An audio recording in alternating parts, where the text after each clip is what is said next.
Hello there YouTube, it's your boy B3, back with another kicking comic book haul video.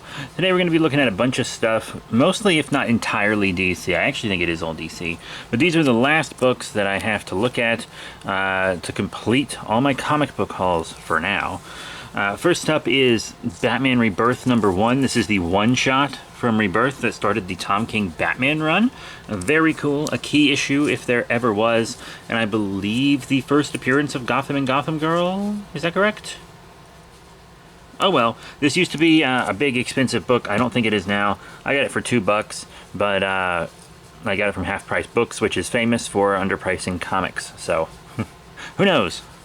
We also got Batman Beyond Rebirth #1. I sold my trade, at least I think I sold my trade. But still, this is a very cool comic with a very cool cover. I like the red background, so you can really makes the red bat pop. Really digging that. $150 is what I got that for. And then I might end up selling those two, to be honest. But this I'll be keeping, this $1 issue of Detective Comics #934. Really, honestly, I loved this Detective Comics run. I have all the trades. It's so good. And I just love this cover with this team. I really adored this lineup. Batman was rarely there. I actually think Detective Comics makes sense. It makes more sense for Detective Comics to be about the Bat family as a whole instead of just about Batman. A lot of Detective Comics writers are just like, oh, we'll just write normal Batman stories. No. Come on.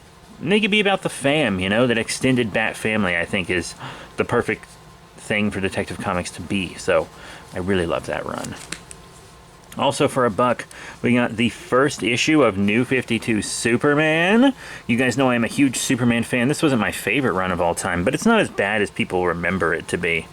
So it was really cool to see this. Very happy to pick it up. Direct sales, November 2011. So it's not a reissue. That is the original, I believe. Because that is when the New 52 started, 2011. Very cool. And I always thought this was a cool cover, you know. Despite what you think of the run, this is a cool cover. I also got this off Whatnot. It is an exclusive Superman cover that you could only get on Whatnot for Superman issue 8. During the dawn of DC, I used a promo code to get it, so I only paid shipping for it. And it doesn't look as nice as it looked on the website, to be completely honest, but it is a website exclusive Superman cover, so it's a cool piece for the collection. But the way they called it a metallic cover, and it's not metallic. It almost looks like AI, to be completely honest. But I'll give them the benefit of the doubt. It's a John Guang variant cover. Speaking of variant covers, here's a cool variant cover for Action Comics #102. This was the Bendis run. I haven't read any of Bendis Action Comics. I've read Bendis Superman, but I haven't read any Bendis Action Comics yet. I just thought it was a cool variant cover. $2. Cool book, regardless. Nice. And here is another variant. This one for Green Arrow Rebirth. Paid $150 for it. It's usually an up-close of their face. But this direct sales variant cover is Green Arrow and Black Canary. And I have read this issue. I read the trades with a friend a while back. We were reviewing him. I think we only got 2 or 3 volumes in, though. And we stopped. But it's more just that we didn't have time to do it together, and he was the one reading Green Arrow. That's the only reason why. But I did like it. It was a good run. At least what I read was. So yeah, that's a cool variant. As I didn't have any variants for the Rebirth #1s, so picked that up. And here's Naughty Cat being an angel. Hey girl, you want to lay on my stuff? You sure love laying on my things, don't you? Haha, you're a tiny kitty, itty bitty. Whoa, whoa, whoa, whoa, whoa, whoa, whoa, whoa, whoa, whoa, whoa, whoa, whoa. Anyway, you guys know that one of my favorite comic runs of all time, if not my favorite run of all time, it had a huge impact on me, is Geoff Johns' Green Lantern. So, and one of my favorite covers from any of the Geoff Johns Green Lantern stuff is Green Lantern Sinestro Corps Special #1 from August 2007. And they had it for $1. And I have like the trade. I have all the Sinestro Corps war stuff and the tie-ins and everything in trades. But I didn't have any singles. And I saw this single and I was like, holy shit, I have to have that cover in my collection. I just have to. because it's one of my favorite comic covers of all time. Very happy.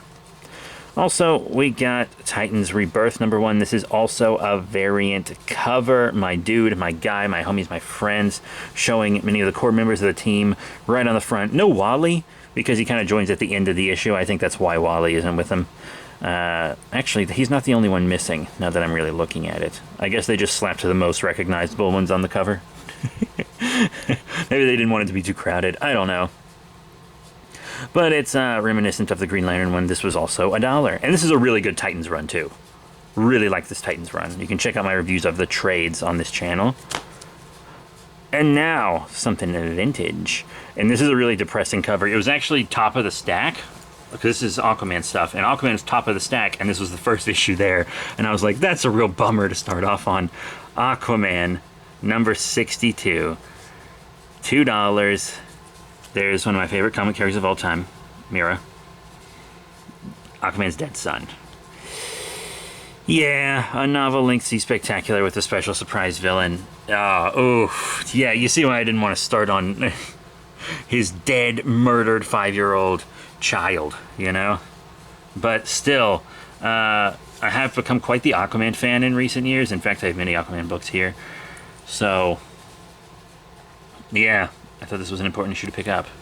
Wow, $2. I feel like it should be more. And then, a really cool one-shot, Futures End, from the New 52, Aquaman and the Others, lenticular cover. I never read Aquaman and the Others. It was only 2 volumes. I sadly never read it. It swaps Aquaman out for, is that King Trident?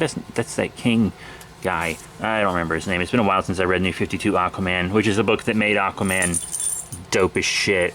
But I never read Aquaman and the Others. I never did. But I used to have a lot of these Future End lenticular covers. Sold a bunch of them off. But dang, that's cool. Glad to get it back. And at only $1 for a lenticular. Nice. Another lenticular for $1. It is Futures End Aquaman one-shot. Really cool. You can see Merciful Mera, Angie Mera, Merciful Mera, Angie Mera. I never read Futures End. It never. I read a bunch of the one-shots out of context, which was really fun to do. It's just objectively funny, but never. Never read the Aquaman one. Gotta check that out, right? And got the lenticular for $1. That's just awesome. Also for $1, Aquaman Rebirth #1. This is another thing that I was reviewing as trades but didn't have singles on. And to be honest, he has one of the best Rebirth #1 covers. The bubbles really bring it all together. Everyone else has like a white background. His with the blue background and the fish and the bubbles. He really has a superior Rebirth #1 cover. Truly, truly he does. And then this came with one of the Aquaman Page Punchers figures. It is the Aquaman #1 one-shot. Yes, so all the one-shots were the same. You just got a different cover based on which figure you got. I got the Ocean Master figure, and I'm selling the Ocean Master cover. But I want to keep the Black Manta cover because I'm a huge Black Manta fan. It's really cool, and Black Manta has a really cool design in this book. They all do. Even though Ocean Master's figure design never appears in the book, it's still a really good look. But I didn't need 2 of the issues, I felt like. So I'm selling 1, keeping the other. And then, the magnificent, the beautiful DC Universe Rebirth #1. I believe I still have mine, but I picked this up anyway because it was $1 for this big old key issue, you know, revealing, this is the issue that revealed the button, you know? Remember the button? And that was a big deal. Dr. Manhattan right there. We weren't told it was Dr. Manhattan for a long time, even though everybody figured it out. Wow. So much was going on. Rebirth was a great time for DC Comics, by the way. I read so many Rebirth titles, it was insane. Oh, God. Just an amazing, amazing time for DC Comics post New 52. 2016 was the year. Well, for DC Comics. It was kind of a shit year. Anyhow, quick recap. DC Universe Rebirth #1. Aquaman #1 Black Manta variant cover. Aquaman Rebirth #1. Aquaman features in number 1 lenticular. Aquaman and the Others features in number 1 lenticular. Aquaman number 62. Titans Rebirth number 1 variant cover. We have Green Lantern Sinestro Corps Special number 1. Green Arrow Rebirth variant cover. We have the Action Comics 102 variant cover. We have the Superman issue 8 variant cover. Superman number 1 from the New 52. We have Detective Comics, or should I say Batman Detective Comics 934 from Rebirth, Batman Beyond Rebirth number 1, and Batman Rebirth number 1. So that is it. Thank you all very much for your support. Please remember to rate, comment, and subscribe. Check out all the cool links in the description below, Facebook, Twitter, etc. and I'll see you all next time. Bye for now.